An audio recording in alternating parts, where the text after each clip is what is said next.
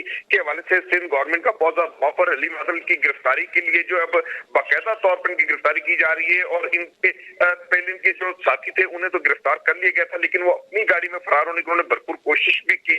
लेकिन इस मौके पर चूंकि इलेक्शन का अमल जो है उसको मुकम्मल तौर पर इसके बिल्कुल वोटिंग के अमल को सबूताज करने का जो मामला है, इस पर रेंजर्स और पुलिस, चूंकि रेंजर्स की जो नफरी है वो इलेक्शन पोलिंग बूथ के बाहर तैनात है और अंदर पुलिस जो है भरपूर इलाके के अंदर इस वक्त गश्त भी है और कुछ पोलिंग बूथ जो कि पहले से ही एहसास करार दिए गए थे, जहां पर अंदेशा था कि किसी भी किस्म की गड़बड़ हो सकती है। इस पर दोनों ही जानिब से देखा जाए तो इल्जाम लगाया जा रहा है। पाकिस्तान तहरीक इंसाफ की जानिब से ये इल्जाम है कि पाकिस्तान पीपल्स पार्टी जो है वो फायरिंग कर रही है, उनके जो जियाले वो वोटिंग अमल का सबूताज करें। लेकिन दूसरी जानिब पाकिस्तान पीपल्स पार्टी के सीनियर रहनुमा जिनके साथ शहरी रहमान जो कि वाइस प्रेसिडेंट है उनकी जानिब से और उनके साथ ही सईद गनी जो वजीर है बल्दिया इत्तलात है उनकी जानिब से भी ये कहा गया कि इस वक्त तालीम है, वजीर तालीम, उनकी जानिब से कहा गया कि ये जो हलीम आदिल शेख है वो इस अमल के अंदर बहुत अमल दखल कर रहे हैं, क्योंकि ये हल्का जो है PS-88 जो है यहाँ पर पाकिस्तान पीपल्स पार्टी गुलाम मुर्तजा जुतई मरूम जो वो जीते थे और यहाँ पर पीपल्स पार्टी का बहुत बड़ा एक बैंक बोर्ड यहाँ मौजूद है। लेकिन जहाँ से